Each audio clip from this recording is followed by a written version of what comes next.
Mutual fund সবাই বিনিয়োগ হয়ে আছে, এর কথা শুনে ওর কথা শুনে নিজে কিছু বুঝে সব মিশে ঠিক আছে। আগে একটু আলোচনা করি মিউচুয়াল ফান্ড ব্যাপারটা কি। যেমন একটা কথা সারাক্ষণ শোনা যায় এনএভি এনএভি এনএভি। তো এনএভিটা হচ্ছে actually the unit price of the mutual fund. Mutual fund through a new fund offer, মানে নিউ ফান্ড অফারের থ্রু দিয়ে মিউচুয়াল ফান্ড সাবস্ক্রিপশন চালু হয়। অর্থাৎ ধরা যাক 10 টাকা পার ইউনিট, 1000 কোটি টাকা সাবস্ক্রিপশন পাওয়া গেল। কার কাছ থেকে পাওয়া গেল? সাধারণ লোকের কাছ থেকে পাওয়া গেল। 1000 কোটি টাকা হলে পর মিউচুয়াল ফান্ড এএমসি, মানে যে অ্যাসেট ম্যানেজমেন্ট কোম্পানি, সে কী করবে? 100 কোটি ইউনিট 10 টাকা করে যারা যারা টাকাটা দিয়েছিল তাদের কাছে দিয়ে দেবে। তাহলে 1000 কোটি টাকা পেলো, তার পরিপ্রেক্ষিতে 100 কোটি ইউনিট 10 টাকা করে তাদের মধ্যে ডিস্ট্রিবিউট করে দিল, যারা যেরকমভাবে আবেদন করেছিল। এখন ধরা যাক 1000 কোটি টাকা বিনিয়োগ করে 4-5 দিনের মধ্যে ওটা হয়ে গেল 1020 কোটি টাকা। তাহলে এনএভি যেটা 10 টাকা ছিল সেটা হয়ে যাবে 10 টাকা 20 পয়সা। এই করে করে যেমন যেমন সেই বিনিয়োগের দাম বাড়বে, এনএভিটা বাড়তে কিংবা পড়তে শুরু করবে। তো বাজার যদি বৃদ্ধি পায় তাহলে বুঝতেই পারছেন এনএভিটা বাড়বে, এটা মাথায় রাখুন। আর বাজার যদি হ্রাস পায় তাহলে এনএভিটা সেই বৃদ্ধি অবস্থায় সেখান থেকে দামটা পড়তে থাকবে। যার জন্যে মিউচুয়াল ফান্ডের যে পার্টিসিপেশন এত সাংঘাতিক বেড়ে গেছে এবং প্রত্যেকেই প্রায় মিউচুয়াল ফান্ডে ইনভেস্ট করা শুরু করে দিয়েছে। একটা জিনিস খেয়াল থাকবে, বাজার যদি ওপরের দিকে থাকে, দাম যদি বৃদ্ধি অবস্থায় থাকে, তাহলে মিউচুয়াল ফান্ডের এনএভিটা উঁচু দামে পাওয়া যাবে। এটা যে কোনো মিউচুয়াল ফান্ডের ফ্যাক্ট শিট যদি যায় সেখানে একটা চার্ট থাকে, বাড়ছে পড়ছে ইত্যাদি ইত্যাদি। একটা প্রশ্ন থাকে যে কী টাইপের মিউচুয়াল ফান্ড নিয়ে আমি বিনিয়োগ করব। সাধারণত আমরা সবাই বলে থাকি ইকুইটি ফান্ডস সেটাই শ্রেষ্ঠ, তাতেই গ্রোথ আছে, তাতেই এনএভি বৃদ্ধি পাওয়ার সুযোগটা বেশি, রিস্কটা অফকোর্স বেশি, but it's okay to take the risk. And basically mutual fund সবার জন্য একটা প্যাসিভ ইনভেস্টমেন্টের গল্প, ঠিক অ্যাক্টিভ নয়। সুতরাং বাজার পড়ছে সঙ্গে সঙ্গে গিয়ে মিউচুয়াল ফান্ডের এনএভিটা দেখতে হবে এরকম নয়। এনএভিটা প্রকাশ পায় প্রত্যেক দিন রাত্রিবেলা 9টার সময়, 9 PM, এবং তার বেসিসে আজকের এনএভিটা কী হলো সেটা বোঝা যায়। এবং আজকের এনএভি যদি মনে হয় যে ডাউন পাবো, তাহলে যদি আজকের এনএভিতে আমি কিনতে চাই তাহলে আমাকে কেনার কাজটা বেলা 3টের মধ্যে সেদিন করে রাখতে হবে, তবেই আজকের রাতের এনএভিটা বেনিফিটটা পাবো, কিংবা সেই এনএভিতে কেনাটা হবে। বেচাটাও সেরকমই ব্যাপার। তো বেচাটা সাধারণত লোকে চটচট করে না, প্রয়োজন ছাড় হলে করে। তবে এনএভিতে বেচে লিকুইডিটি খুব হাই, এবং যার জন্যে এরম নয় যে মিউচুয়াল ফান্ড কিনেছি, ওপেন এন্ডেডের কথা বলছি, তা সেটা আটকে গেল। তবে ট্যাক্স ফ্রি মিউচুয়াল ফান্ডগুলো 3 বছর লক ইন থাকে, অন্যগুলো আপনি রিডেমশন দিলে পর 3-4 দিনের মধ্যে টাকা। আজকাল এটা পুরোপুরি অনলাইন হয়ে গেছে এবং অনলাইন অ্যাপের মাধ্যমে এটা করা যায়। এবং মিউচুয়াল ফান্ডের সিলেকশন প্রসেসটাকে নিয়ে একটু আলোচনা করতে ইচ্ছে করছে, কেন ওটাই একটা বিষয়। ইকুইটি ফান্ড যেটা আলোচনা করছিলাম, যে একটা স্টাইল আছে ভ্যালু স্টাইল, অর্থাৎ বার্গেন বাইং। বার্গেন মানে সস্তা হয়েছে বলে মিউচুয়াল ফান্ড ম্যানেজাররা বার্গেন বাইংয়ে সেই মিউচুয়াল ফান্ডের টাকা বিনিয়োগ করে। কোনটা বার্গেন নয় সেটা তাদের বিচারের ব্যাপার। তবে ভ্যালু বাইং বলে এক টাইপের ইকুইটি মিউচুয়াল ফান্ডে একটা বিনিয়োগ হয়। আপনি ইনভেস্টমেন্ট অবজেক্টিভে জিনিসটা পেয়ে যাবেন। প্রত্যেকটা ফান্ডের একটা ইনভেস্টমেন্ট অবজেক্টিভ আছে, সেটা পড়ে নেবেন। সেটা পড়ে নিলে পর বুঝতে পারবেন যে এদের কোথায় বাইংটা তারা চেষ্টা করছে কিংবা কোথায় বাইংটার কথা ভাবছে।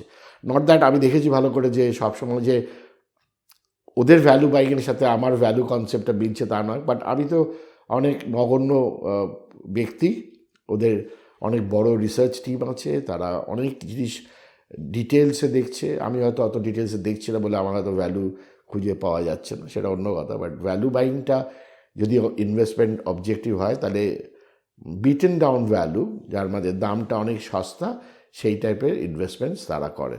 আরেকটা হচ্ছে, এই কনসেপ্টটা এরকম যে আমি গরমকালে উল কিনছি, এটা জানি যে শীতকালে ওই উলের সোয়েটার কিংবা উলটাই ইটসেলফ বেশি দামে বিক্রি হবে, কারণ তখন তার চাহিদাটা হবে। সুতরাং ভ্যালু বাইংয়ের কনসেপ্ট অনেকটা এরকম। আরেকটা ওরা টাইপের ইনভেস্টমেন্ট অবজেক্টিভ আছে, সেটা হচ্ছে গ্রোথ স্টাইল। অর্থাৎ যেসব কোম্পানিতে তারা যে বিনিয়োগটা হবে, সেই সব কোম্পানি আগামী দিনে ভালো গ্রোথ দিতে পারবে, মানে ব্যবসায় গ্রোথ, প্রফিটে গ্রোথ, অর্থাৎ শেয়ারের দামে গ্রোথ। সো গ্রোথ ওরিয়েন্টেড অনেকগুলো মিউচুয়াল ফান্ড অবজেক্টিভের মধ্যে থাকে। আপনাদের মিউচুয়াল ফান্ড ইনভেস্টমেন্ট করার ব্যাপারে এগুলো একটু দেখতে হবে। আবার এক টাইপের মিউচুয়াল ফান্ড হয় যেটা, যেমন ধরুন আপনি আপেল খালি কিনতে পারেন, ভালো আপেল খালি কিনছেন। আবার আপনি বলেন, না ভাই আমার আপেল দুটো লাগে, আমার দুটো কলা লাগে, দুটো আঙুর লাগে, দুটো নাশপাতি লাগে, দুটো সফেদা লাগে, দুটো কমলা লেবু লাগে, ইত্যাদি ইত্যাদি। তো দ্যাটস এ ফ্রুট বাস্কেট। তো যখন এরকমভাবে একটা ফান্ড ম্যানেজার সাজায় তাদের ইনভেস্টমেন্ট অবজেক্টিভের সাথে সামঞ্জস্য রেখে, এটাকে বলা হয় ডাইভার্সিফাইড মিউচুয়াল ফান্ড। অর্থাৎ কিছু ব্যাংকিং আছে, কিছু টেকনোলজি আছে, কিছু সিমেন্ট আছে, কিছু এই আছে। তো ডাইভার্সিফাই করে ফ্রুট বাস্কেটের মতন ডাইভার্সিফাইড হয়। কোনটা ভালো কোনটা খারাপ সেটা এখানে আলোচনা আমি করছি না। আমি আগে যে কনসেপ্টে আমাদের ইকুইটি মিউচুয়াল ফান্ডে বিনিয়োগটা হয়, সেই কনসেপ্টটা সামনে তুলে ধরছি। ইনফ্যাক্ট মিউচুয়াল ফান্ড নিয়ে আমি একটা ছোট শো চালু করার ইচ্ছে রাখি, দেখি সেটা করা সম্ভব কিনা। তার আগে একটু বেসিক্সগুলো বুঝিয়ে দিচ্ছি। এছাড়া আছে থিম্যাটিক, থিম বেসড, অর্থাৎ বিভিন্ন ইন্ডাস্ট্রি বিভিন্নভাবে কানেক্টেড টু ইচ আদার। যেমন ধরা যাক এখন লেটেস্ট অনেক কথাবার্তা হচ্ছে এবং আলোচনা হচ্ছে, এবং সরকারও খুব উদ্বিগ্ন ইন দ্য সেন্স যে they want to do that, সেটা হচ্ছে ইলেকট্রিক্যাল ভেহিকেল। এখন একজন তো ইলেকট্রিক্যাল ভেহিকেলটা বানাবে, মানে গাড়িটা বানিয়ে দেবে, কিন্তু সেই গাড়ি বানাতে গেলে অনেক রকম ইনপুট লাগে, অনেক রকম জিনিস লাগে, যার সমন্বয়ে একটা ইলেকট্রিক্যাল ভেহিকেল তৈরি হবে। সমন্বয়গুলো কী কী আছে, related to each other, industries আর রিলেটেড টু ইচ আদার। সুতরাং যেমন যদি ইনফ্রাস্ট্রাকচার বাড়ে, তাহলে দেখা যাবে যে কোনো না কোনো কারণে সিমেন্টের একটা রিকোয়ারমেন্ট বেড়ে যাচ্ছে, কিংবা স্টিলের রিকোয়ারমেন্ট বেড়ে যাচ্ছে, কিংবা ইত্যাদি ইত্যাদি যা রিকোয়ারমেন্ট বাড়ছে।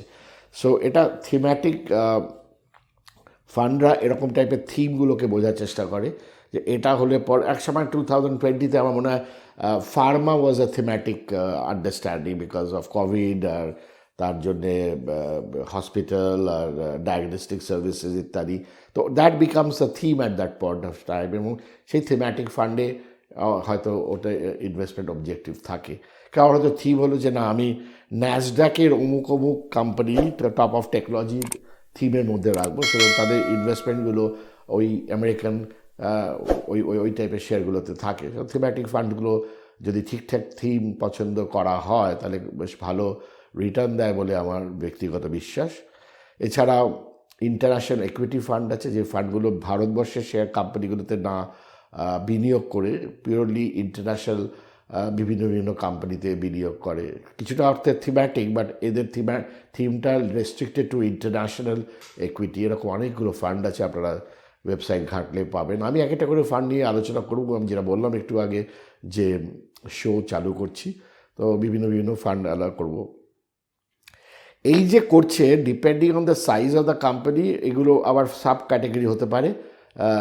Large cap, mid cap, small cap বুঝতেই পারছেন, এক সময় হয়তো মিড ক্যাপ হয়ে যাবে, আবার স্মল ক্যাপ স্মলই থেকে যাবে। সবকটারই রিস্ক একটা রয়েছে, তবে স্মল ক্যাপ মিড ক্যাপের রিস্কটা একটু বেশি। বুঝতে পারছেন, নতুন জেনারেশন কোম্পানি, নতুন টাইপের কোম্পানি, এদের ব্যবসা পরীক্ষিত নয়, তবে মনে করা হচ্ছে যে এদের ব্যবসাটা আগামী দিনে ভালো হবে, সেটা রিস্ক এলিমেন্টটা হয়তো হাই হবে। এছাড়াও আরেকটা অবজেক্টিভ হতে পারে যে আমরা ব্যালেন্সড ফান্ড হচ্ছে আমাদের অবজেক্টিভ।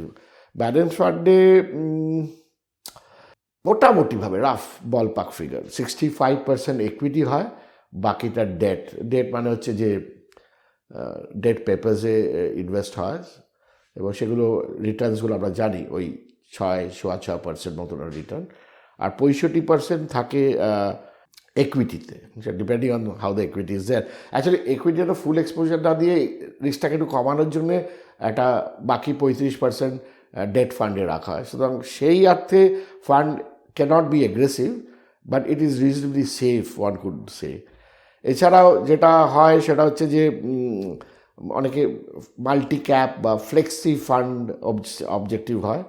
এই ফ্লেক্সি কাম হচ্ছে যে একবার এখান থেকে একটা তৈরি করলো, তার ফ্লেক্সিবল অপশান আছে, এখান থেকে বেরিয়ে গেল, আরেকটা ঢুকলো, তো বিভিন্ন জায়গায় রোটেট করে অনেক বেশি অ্যাক্টিভ ফান্ড হয় ফ্লেক্সি ফান্ড। এবং বিভিন্ন বড় বড় ফান্ড ম্যানেজমেন্ট হাউস তাদের ফ্লেক্সি ফান্ড লঞ্চ করে আছে, তার মধ্যে হয়তো আপনি অলরেডি বিনিয়োগ করে বসে আছেন, কিন্তু তার আগে জানা দরকার ছিল যে আপনি যে বিনিয়োগ করেছেন সেটা এক্স্যাক্টলি কী।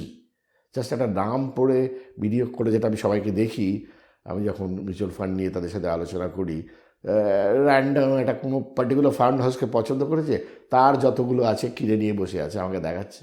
ভালো কথা, আমি সব ফান্ড ম্যানেজারই ভালো, কম বেশি ব্যাপার না, আগে আমার স্টেটেড অবজেক্টিভটা বুঝতে হবে যে কি এক্স্যাক্টলি প্রিন্সিপালে এই ফান্ড হাউস ফান্ড ম্যানেজার্স এই জিনিসটাকে হ্যান্ডেল করছে, এবং এনএভিটা কী পর্যায়ে আছে, আমার এখন এন্ট্রি পয়েন্টটা কতটা ভালো, এখন কি আমি স্টেপ ডাউন এসআইপিতে করব না আমি এককালীন করব, এরকম বিভিন্ন প্রশ্ন থাকে যেগুলো সদুত্তর দেওয়া মুশকিল, বাট উত্তর তৈরি করা যেতে পারে আলোচনা কিংবা আন্ডারস্ট্যান্ডিং এবং অ্যানালিসিস করে। নিশ্চয়ই বোঝা যেতে পারে যে আমার এখন কি করা উচিত। যা টাকা আছে চালু, এসআইপি চালু হয়ে গেল, এরকম তো ব্যাপার নয়।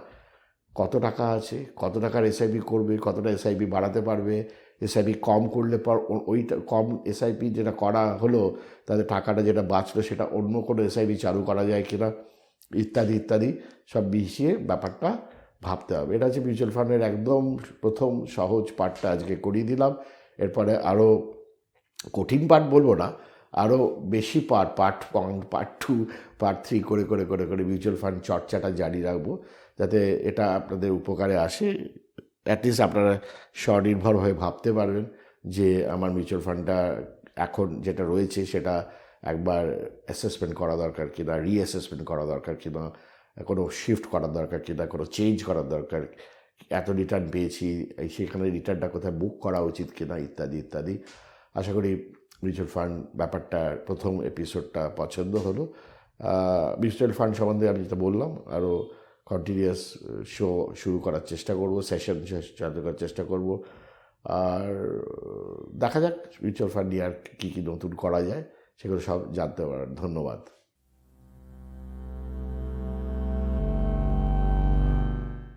একটা রিকোয়েস্ট আছে, আমার ইউটিউব প্রোগ্রাম অনেকেই সাবস্ক্রাইব করেছেন, আবার অনেকে করেননি, তাদের জন্য রিকোয়েস্টটা, যদি ভালো লাগে প্লিজ সাবস্ক্রাইব করুন আর ফরওয়ার্ড করুন। এছাড়াও আছে টেলিগ্রাম, ফেসবুক আর ইনস্টাগ্রাম, প্লিজ লাইক করুন আর ফলো করুন। Thank you.